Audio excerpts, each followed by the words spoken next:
I, 24 female, have two sets of twins.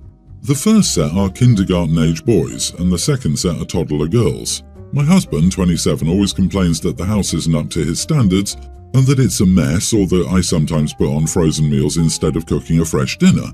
It's super irritating because I'm expected to do everything just because I work from home. He thinks that I have it easier than his job, which is physical labor. I can never do anything because when he has time off, all he wants to do is sleep, and he says he needs it because he's exhausted from work or he wants to use his break to hang out with his friends. So basically all the chores are usually thrown on me, and I've had enough of it. And it showed when my friend called me to hang out, and when I asked my husband to watch them so I could go, he went into a rant about how he's tired and been working all week, and the least I could do is watch the children so that he could get some rest because I'm home all day with easy work. So I decided after I put the children to sleep that night, I decided to leave a note saying that I'll be out and just leave and have a night out with the girls, which turned into a weekend out with the girls. When morning time came, he was calling and texting me non-stop, and when I answered, he was yelling at me and cursing me out. When my friends overheard the conversation, they were shocked and hung up the phone for me and told me to mute it. I didn't have any plans to stay any longer than that night, but when my friends overheard how my husband spoke to me, they convinced me to stay and even told me that they'd take me out to eat and planned a whole day for me. When I got back, the place was a complete and utter mess, like a pile full of dishes and garbage all over the place, floors were sticky, and the place just smelled awful. My husband, of course, was angry and had a suitcase already packed. He barely said 2 words to me and just left and texted me, saying he would stay at his mom's. Now I feel horrible because clearly he couldn't handle taking care of the kids for this long by himself, and I feel like an idiot and don't want this to ruin my marriage. Do you all think I'm an idiot for the way I acted? What? Are you serious? Not the idiot. Your husband is a damn idiot to the 100th degree. Does he realize he has 4 children and is responsible for physically taking care of them and being financially responsible for them? Is he one of those men who think they don't have to contribute anything except money to the relationship and household? Because he sounds like a terrible partner and a pretty terrible dad too. I don't know if he's always been this way or if it's new, but you need to find a way to set him straight. I guess it's true when they say love is blind.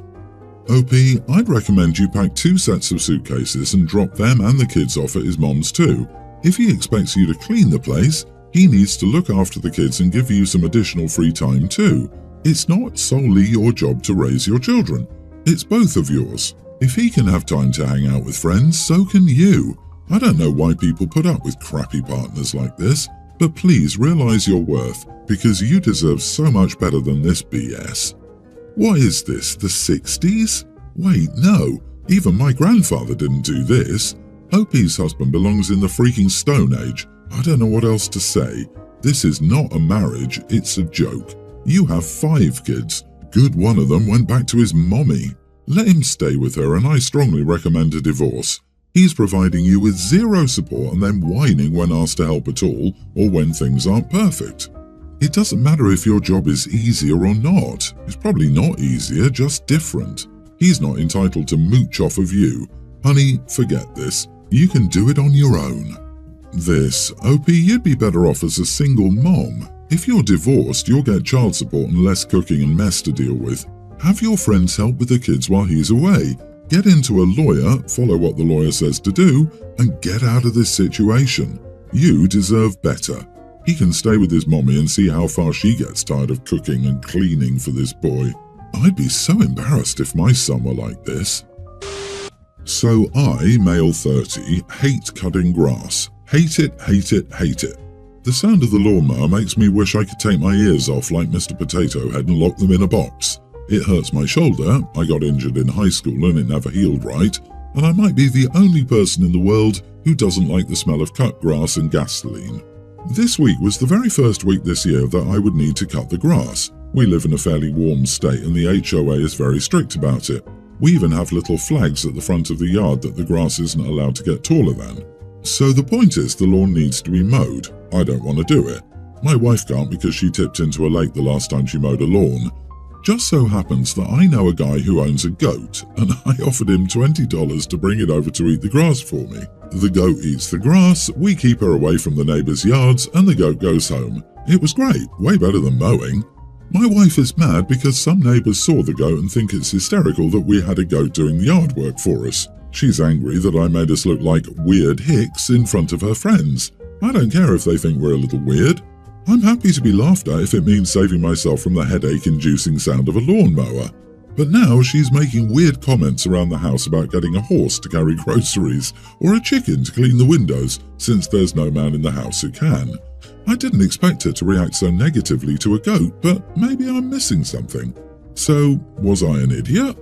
Edit. The goat doesn't violate HOA's BS policies. They have strict rules against raising farm animals, but if, say, the HOA's president's daughter wants a pony at her birthday party for a few hours, that's A-OK. Not the idiot. You picked the more environmentally friendly and adorable option.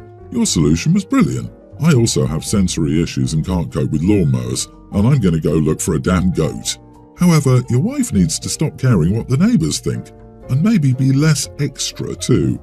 My wife would be thrilled at having a goat to mow the lawn once a week that she could go pet. His neighbours would probably be more interested in it when they found out how little he's paying to have it done. Anyway, why is no one commenting that his wife can't mow the lawn because the last time she did, she tipped into a lake? It's called weaponized incompetence. Usually this is a tactic where men pretend they can't do laundry or cook, but it's the other way around this time. I feel the neighbours must love watching all this, probably with popcorn. Right? It takes a special kind of stupid to tip a lawnmower into a lake. I don't think she gets a say in how the lawn gets mowed. OP, you are not the idiot and your wife is wrong anyway. It's not a hick thing. Entire businesses are built around renting goats for yard care, especially to clear out brush. It's quite trendy. Tell Mrs. that you're a step ahead with environmental awareness, or she can mow it herself, lake and all. I, female 37, have been dating Martin, 39, for a year and a half. I have a daughter, Scarlett, tween, and he has two daughters, Miley, young teen, and Joanna, older tween. I'm a single mother to Scarlett. Her father sends me monthly maintenance but has never been an active parent or met Scarlett. I also grew up in care, so I have no family or anything, whereas Martin is divorced and shares custody with his ex-wife. Their custody agreement is very flexible, with the girls sometimes staying with him or their mom longer or often spending time with both parents together. It bothered me a lot that he was still good friends with his ex-wife, and Martin said if I couldn't handle the fact that he could co-parent well and be amicable with his ex, he would end things. I think I got over my jealousy and that the girl's mother and I get on. Anyway, since we've been dating a while and have started discussing potentially living together, I think it's only fair that Scarlett is more involved and treated the same as Martin's daughters by his parents. She met them for the first time a few months ago and has seen them a few times since, but she's treated virtually like a stranger. At Christmas, Miley and Joanna were spoilt rotten. They got money, gifts, toys, gift vouchers and makeup. All they got Scarlett was an embroidered blanket thing Martin's mother spent weeks knitting, apparently with her name on it, 2 gift vouchers and a doll. They'll take Martin's girls for overnight sleepovers, but my kid is excluded. They say it's because they don't know her well and are uncomfortable looking after her for now. They'll buy Joanna and Miley sweets or little trinkets and give them a couple of pounds occasionally, but as for Scarlett, they might only give her one thing and that's it. It's not fair for Scarlett. The last straw was when his parents asked if we would all like to go to Disneyland Paris with them. They offered to pay for Martin and the girls and said they could pay for part of my and Scarlett's travel expenses, but that I'd have to pay the rest. I lost it and told Martin he needed to tell his parents to treat Scarlett like his girls are treated. It's not fair to her that she has to watch her sisters being spoilt and she isn't.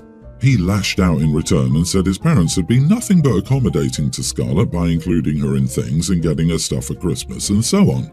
He said I'm incredibly selfish to expect his parents to treat my daughter, who they barely know, like their grandchildren. He said that I was bitter and jealous and it wasn't like we were married or living together. He used the example of the blanket being a really sweet gift that shows how much his mother cares. He also said it's perfectly reasonable for his parents to expect me to pay for my own child to go to Disney and that my parents don't need to pay anything at all for us. He also said I'm raising my daughter not to learn the value of the word no and that she can just be expected to get whatever she wants. He also said that Joanna and Miley are not Scarlett's sisters. It's never been emphasized they were and they don't view Scarlett as that. He said that I needed to get my butt in gear and realize nothing is being done to discriminate against or exclude Scarlett. Am I the idiot? Edit. I view Joanna and Miley as bonus daughters, so Scarlett calls them her sisters. Joanna and Miley don't view me as a mother figure in any way, only as Dad's girlfriend. It really hurts, but I don't think I'm pushy or anything. I just think of us as a blended family unit, whereas Joanna and Miley have said I'm just the woman their dad is dating, and Scarlett is nothing to them family-wise. I've tried to get them to involve her whenever they're doing stuff, and they outright refuse, so they only, as they put it, tolerate her. Martin has chewed me out about this before, claiming I'm trying to insert my daughter in his daughter's friendship groups and activities. And it greatly upsets Scarlett because she just wants to be included. She doesn't have a lot of friends, and I want Joanna and Miley to be her friends. You are the idiot. It sounds like they're trying. They're giving her thoughtful gifts and offering to help pay for you and Scarlett to go to Disney. That's pretty generous considering you're not married and they only met Scarlett a few months ago. Frankly, you sound ungrateful and grabby, demanding they treat her like an instant grandchild and lavish gifts upon her. It's also rather telling that you say their grandchildren were spoiled rotten by their grandparents at Christmas. It reeks of jealousy and makes us wonder why you want someone to spoil your daughter rotten too. Yikes, they've only been together for less than 2 years and they're not married or anything. OP is way too pushy about making this a family when it isn't, at least not yet. And the more OP pushes, the more pushback she will get. OP, go to therapy. You have abandonment issues and you're making things worse for your relationship and for your daughter. This awful woman only spent weeks knitting my daughter a blanket. Imagine an old lady hand knitting your child personalized stuff and you getting huffy. That's just mean. Also, a huge red flag that OP has a problem with her boyfriend and ex-wife having a great co-parenting relationship and forcing girls to be friends. And instead of working to improve her daughter's life, she's money-grubbing on a man hoping she can snag him as future daddy ATM instead. Geez, I don't think any of this matters because she's getting dumped soon. My son is a young teen but looks quite a bit older. Both my wife and I are tall, but he's set to pass me since he's 5'10" and well built. He's a great kid and I've never suspected him of saying or doing anything bad. We have a big yard and garden, and he'll go out there to read or just mess around. Now, our neighbour's yard is about 100 feet away and there are these little patches of trees between us, but we don't have fences so you can see into each other's yards. We don't really talk or know each other, but he's got 2 daughters a bit younger than my son. The other week, the neighbour said my son is making his daughters uncomfortable. I asked if he did anything and he said no, not like that. It's just he sort of intimidates them by hanging around the yard. I talked with my son and he confirmed he never even looked in that direction. He never talked to them or even heard or saw them being uncomfortable. So I had a talk with my son earlier than I expected. I told him that sometimes people are going to be uncomfortable around him. That isn't his fault or their fault. We just need to respect other people and make sure we aren't imposing ourselves on others. I get it, and I'm a big guy. I always have to cross the street because women will speed up when they see me, which I completely understand. Heck, I even tried to stay in more to avoid that. So I told my son that I wasn't mad, but he probably shouldn't linger out in the yard alone anymore. He was upset, but understood. My wife is furious. She said I should have talked to her first, and she's right on that front, and that our son hasn't done anything. I get that, but still, I don't think he should be in the yard if he's making other people uncomfortable. You are the idiot. Your son can't stand in his own yard because he's tall and male? That's ridiculous. Your neighbour's issues are their issues, not your son's issues. You're teaching him to be ashamed of who he is because he might make others uncomfortable. I guess black kids, Asian kids, Hispanic kids, gay kids, trans kids, overweight kids, very short kids, and disabled kids should also hide away because they might make someone uncomfortable. Your neighbour's a jerk teaching his daughters BS. You should leash and muzzle him when you let him out in the yard to play. That'll help the neighbours feel more comfortable. Their discomfort sounds like a them problem. He's not on their property or in a public space. Tell them to put up a privacy fence and leave you alone if they feel so strongly about it. Yeah, I feel sorry for OP's son because he's probably being made to feel like he's trapped inside for no real reason. Simply existing in your own yard, no less, is not imposing yourself on people, for goodness sake. The neighbour can build a fence if they have issues with their neighbours using their own yard. It sounds like OP has some internalized misandry. He might benefit from talking to a therapist.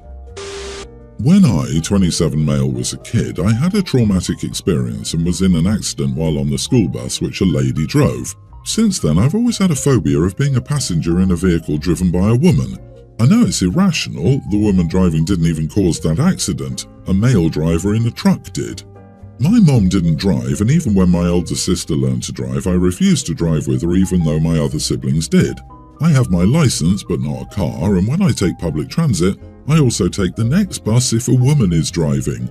This is a phobia, and I don't think women shouldn't drive or anything. Recently, my girlfriend and I moved in together and she has a car. She's really upset with me as whenever we go out together, I insist on driving her car. She says it feels like I'm misogynistic when it's just a phobia. I said I would be okay taking public transit and she could drive her car and we could travel separately, but she thinks this is not a solution and that I should get over it. Am I the idiot here? It's not like I'm telling her she cannot drive, and I apply this rule to everyone even when it inconveniences me. I told her she was free to ask my family about my past. You are the idiot for not getting therapy to address this issue. You're only hurting yourself by not addressing this. If you have a daughter, will you refuse to teach her how to drive? If you and your girlfriend get married and you're ill or hurt, she can't drive you? Or when the ambulance driver is a woman, you're harming yourself and you're also hurting the women around you. Having an irrational phobia is okay, but you can get help. So you still get on a bus despite being in a bus accident. You don't blame the bus even though without the bus there would have been no accident. You blame the woman, which is very interesting. You've had about 20 years to get treatment and therapy for that. At this point, you're just being sexist. It's misogynistic to demand to drive a woman's car because you don't trust her driving. A man caused the accident years ago, but because a woman was driving the school bus, you're now blaming women for being bad drivers? Dude, if that's not misogyny, I don't know what is. So, instead of dealing with your problems, you've resorted to blatant sexism. Plus, you don't even have a car, but you put down your girlfriend's driving? You are the idiot. Be better.